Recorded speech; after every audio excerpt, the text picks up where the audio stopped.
Yeah. Perhaps you were listening to it and thought it was... Maybe I was. Oh, that's terrible. Can I do another little bit, Yep. which may or may not be useful? Yes. And this is about... so to talk about Douglas Lilburn and my relationship with him and his importance to me in my life and my career. I met Douglas when I was fairly newly graduated, and we developed an intimate relationship very early on. It didn't last particularly long, but I remained a close friend for a major part of his life. But I experienced this strange habit that he had of pushing people away, of turning against close friends at certain moments, and these would be moments of drunkenness, but there was a kind of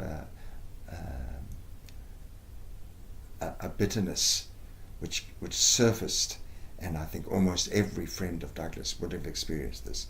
And the first time I experienced it was early on, when I asked if I could come and work in the studio, the electronic music studio here in Wellington, and he said yes, and I came and I worked hard. I stayed with him and I created a piece, and when the piece was over, I remember a meal and wine, and he turned on me, and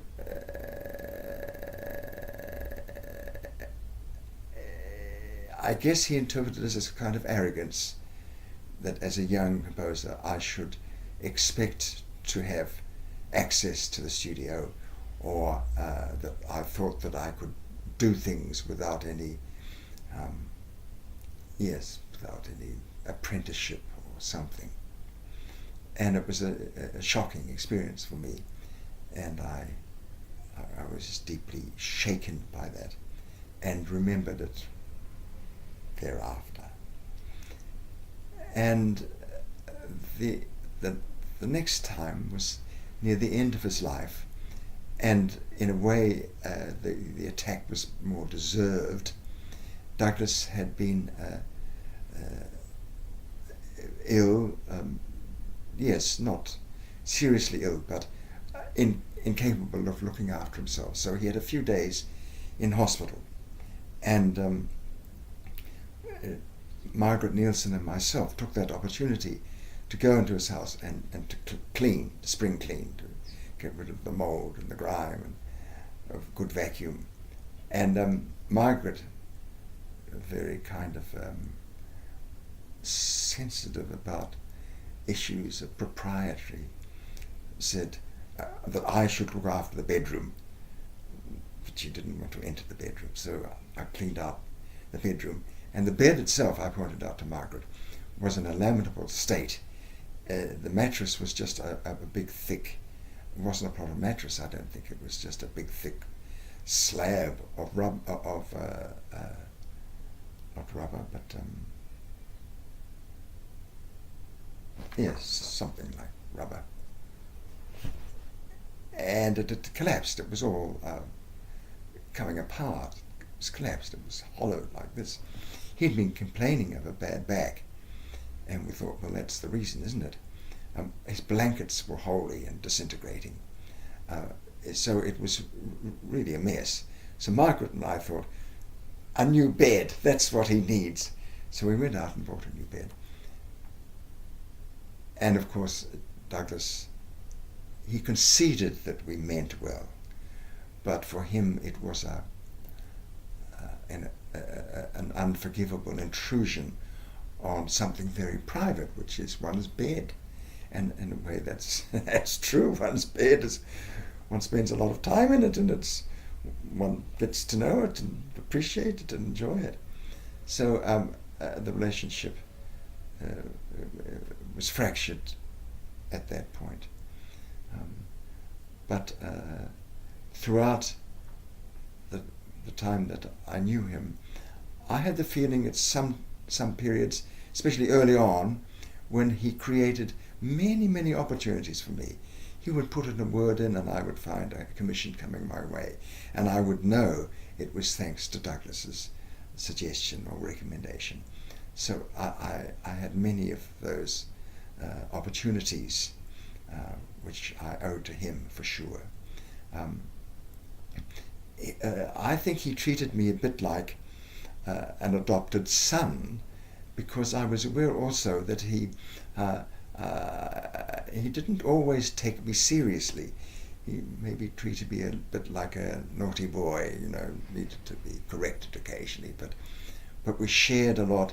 And when I came to live in Wellington for a longish period, I would visit him every Friday and spend an hour or two drinking with him and discussing all kinds of things. And of course, he was very erudite, very widely read, and would be quoting Yeats or the Bible or the Upanishads or something else.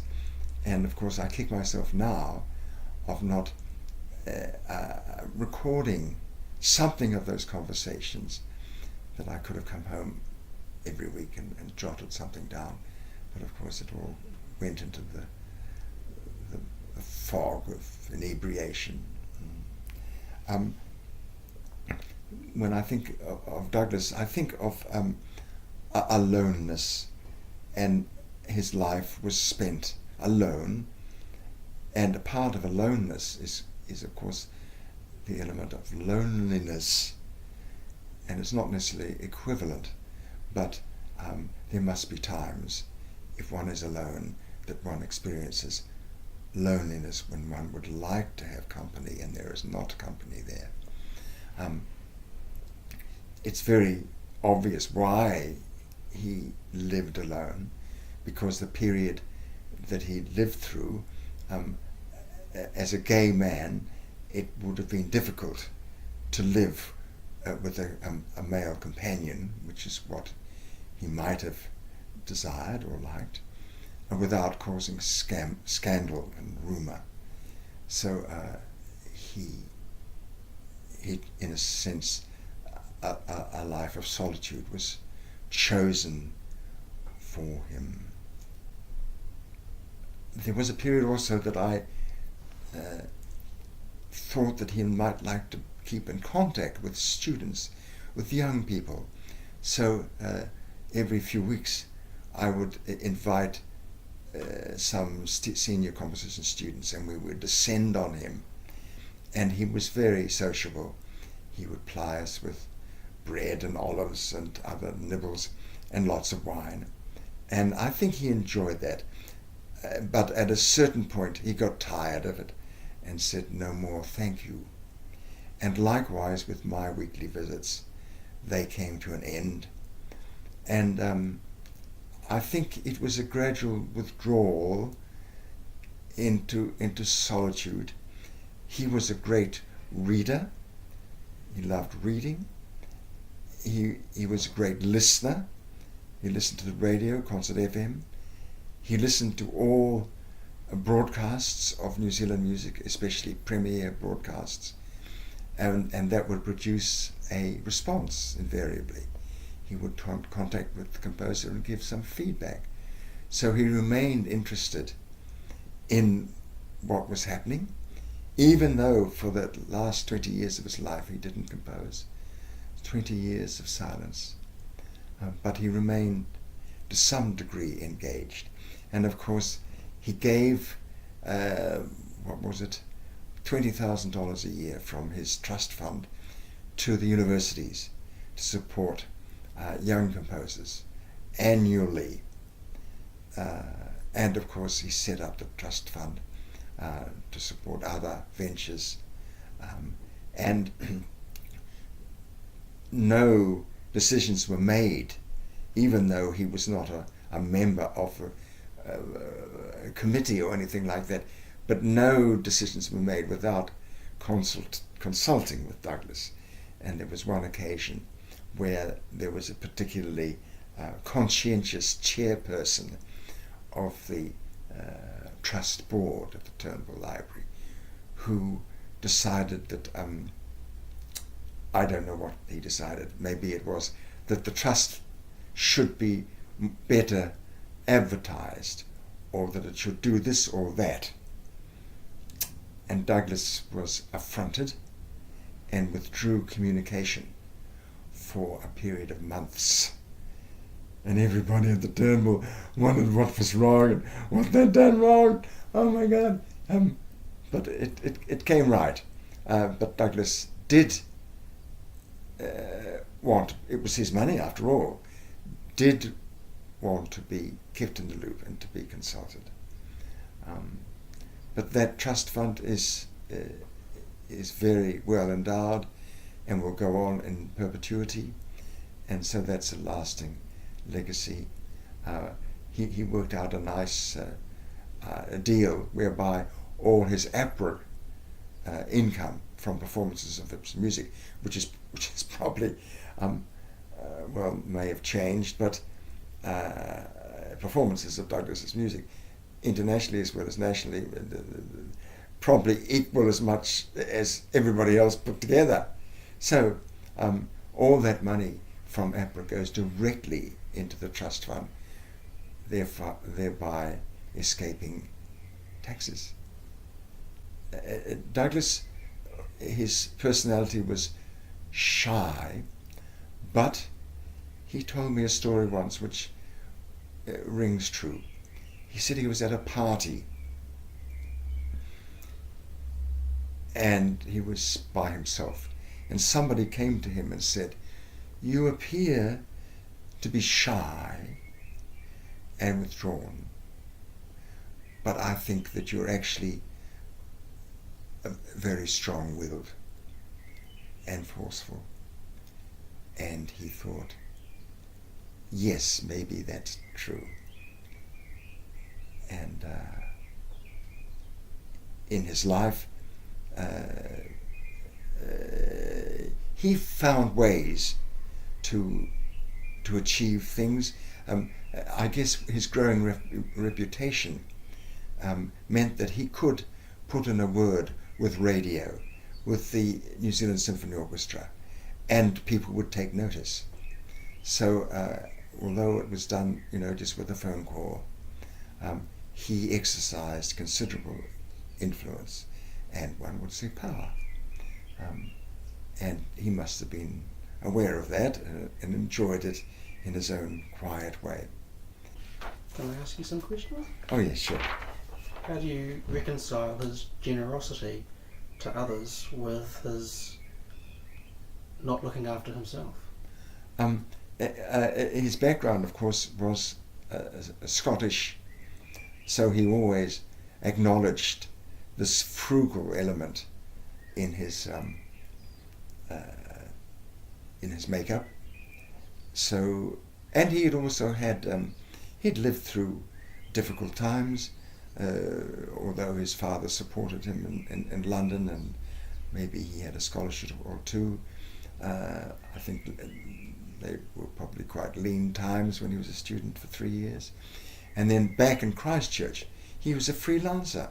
So, there was no money in composition. He earned a little bit from teaching, from conducting, from writing reviews. So he had lived through lean times.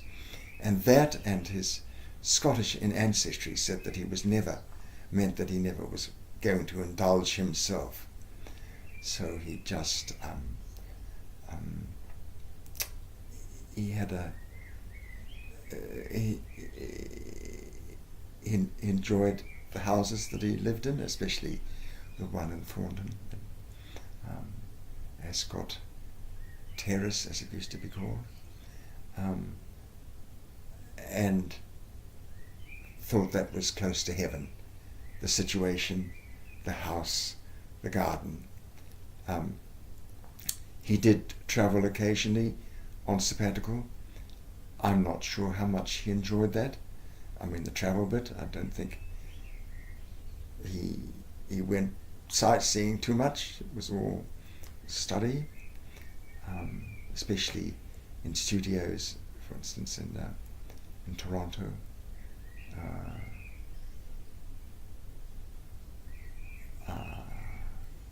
Yes, one would say there was very little frivolity in his character.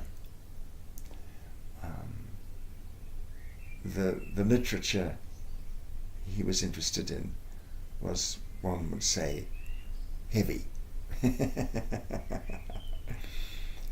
The sad thing, of course, was near the end of his life, his eyesight was fading, and his hearing. Now, he could have had hearing aids, but he was too, well, maybe he was too vain, or maybe too frugal. But that cut him off from communication. He complained about going downtown to the bank or into a shop, and the girl would go mumble, mumble, mumble, mumble, mumble, and he couldn't understand what she was saying, and she was blaming, and he was blaming her. But of course, it was his hearing that was going, and of course, this destroyed the two important things in his life, on his solitary life: listening to music and his eyesight in reading.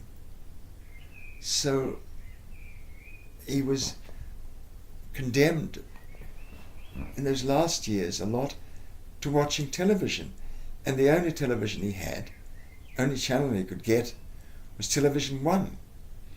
And I called in one afternoon, and he was sitting watching some dreadful nonsense on Television 1, and I thought, that's really sad. That's so sad. I offered to get him a video player, VHS player, and he declined my offer. I think that he thought that all videos were porn, and I think he thought it would somehow besmirch his reputation.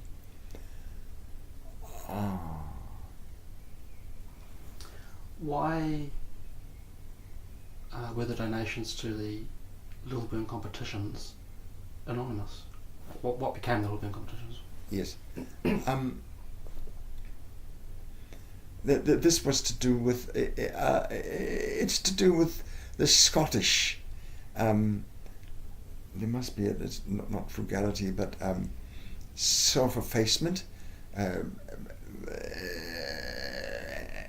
anti-ego, so that very often people would offer a concert of his music, and he would say, no, by all means play a piece of mine, but play other composers, other New Zealand composers as well.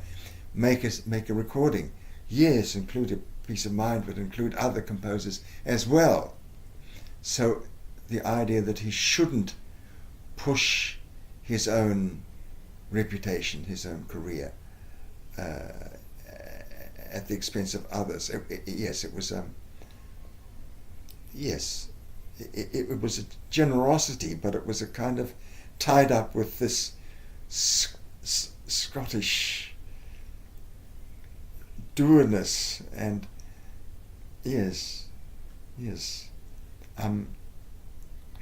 so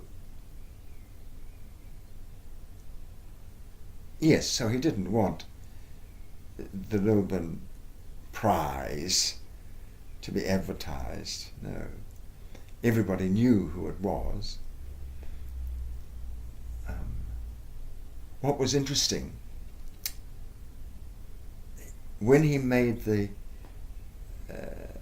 deed for the trust, he said that the trust would not support commissions or other things. It was there to promote the promotion of and conservation of New Zealand music. So that's publishing and recordings.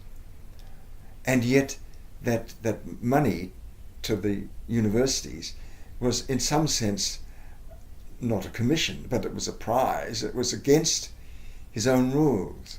And again, it was a direct directive from Douglas, which of course the Trust would have followed, but it was his initiative, not theirs. So it was the hand of God moving still. Can I ask you another thing? When, after Douglas died, I think you wrote an article in Canzona about Douglas the gay man. Yes. And it was kind of a posthumous coming out Yes. for him. And some people were affronted by that. Yes. Do you have any thoughts about that now? Yes. I mean, he was gay. He was out to me. He was out to other people he met. He had sexual encounters with occasionally. He had homoerotic books. I mean, photographic books, one of which he gave me. So this was a part of his whole personality. It was private, and of course, when gay liberation happened and the repeal of the bill, one might have hoped that he would come out at that stage, and as many prominent gays did, but he didn't. He wouldn't. I think that's because of a lifetime of inhibition and secrecy. But a public figure is a public figure, and at a certain stage,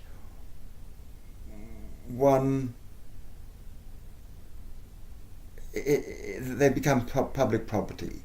And my argument is that if one wants to understand the person and what they represent in terms of what they did, their art form, one has to understand all dimensions, especially sexuality, which is so intrinsic and central to one's personality.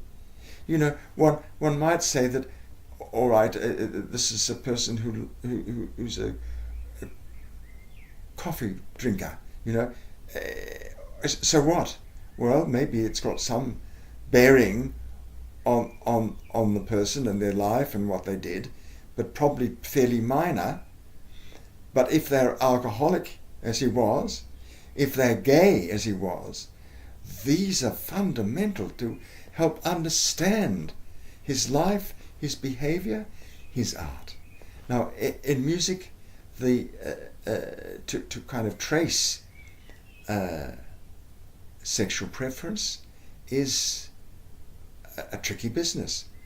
I mean, if they're a poet or a novelist using words, the clues are usually much clearer. But in music, this is difficult to trace. So I just wanted to point out, and they're there for anybody to see, his choice of some texts suggest this sensibility which anybody who knew him knew about. Yes. Well, no, I have no apology. Some people were old friends, maybe, thought, oh, no, here's something. I'm reading the Trevelyan biography of Rita Angus at present. Of course, it deals with the relationship with Douglas as Philip Norman's book does. It's interesting to compare the two. And you might have seen the show, the theatre piece, Rita and Douglas, with Michael Houston playing the piano, and the person of Rita. And most of that text is from letters written by Rita to Douglas, which he kept and then presented to the Turnbull Library. So they're there because Douglas understood that Rita was a significant cultural figure, and that this communication was important. There are no letters from Douglas to Rita because her family burnt them all. So what are they thinking? What are they thinking? They're kind of denying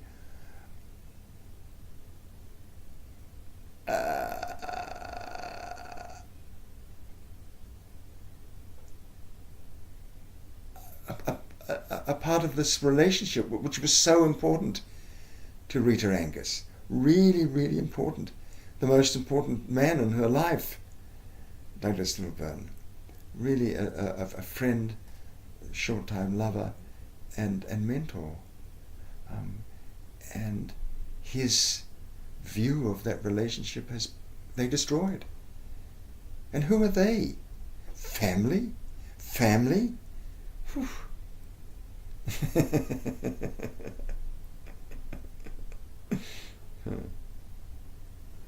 Pox on family. Except yours.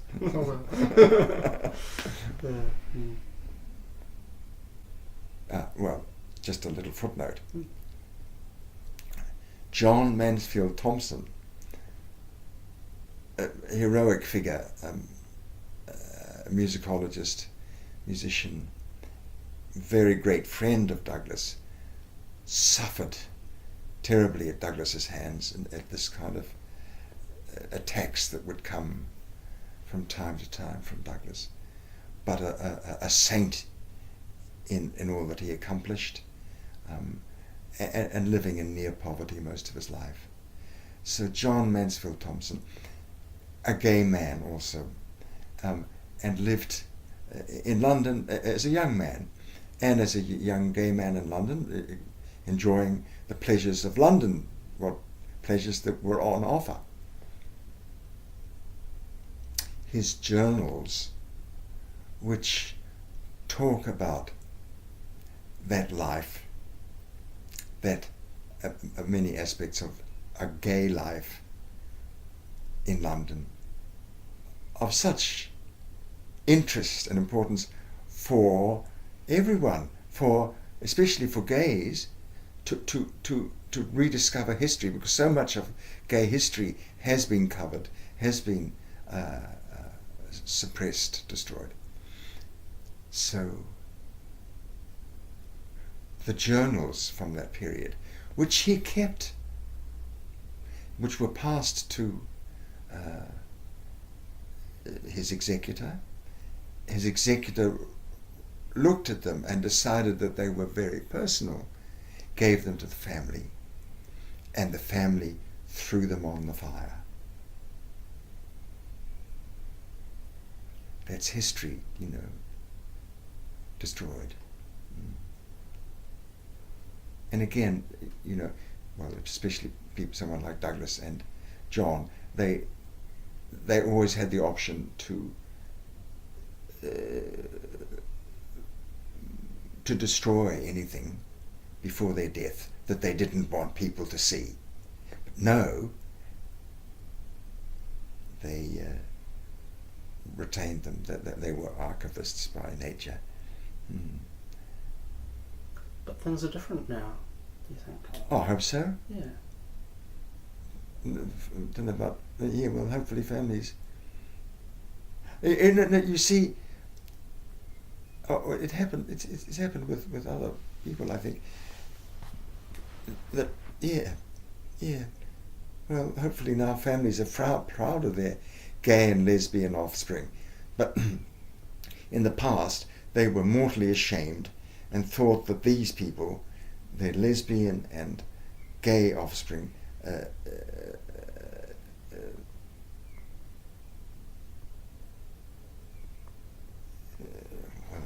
think I was besmirched their family reputation, that the family was somehow all tainted to have such a person as a member of the family.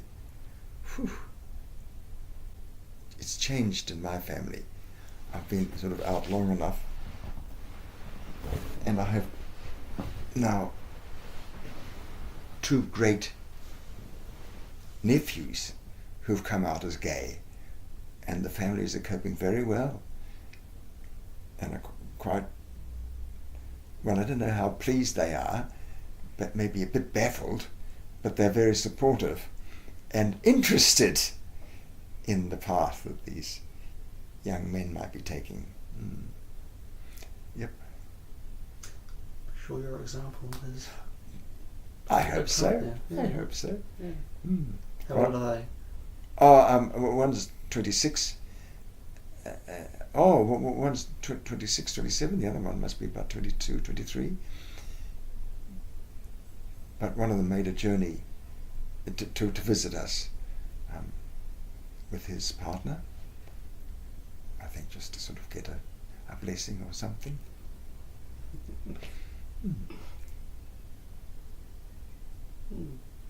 Of course, now there are many young gay composers who are out and proud and... Yes, sure. I thought you were going to say, of course, there were many gay composers, and of course, if you look at New Zealand music history, yeah, it's and you know, this is an issue of why composers, but also choreographers, dancers, especially in so-called young cultures such as New Zealand, Australia and America, that let's say artists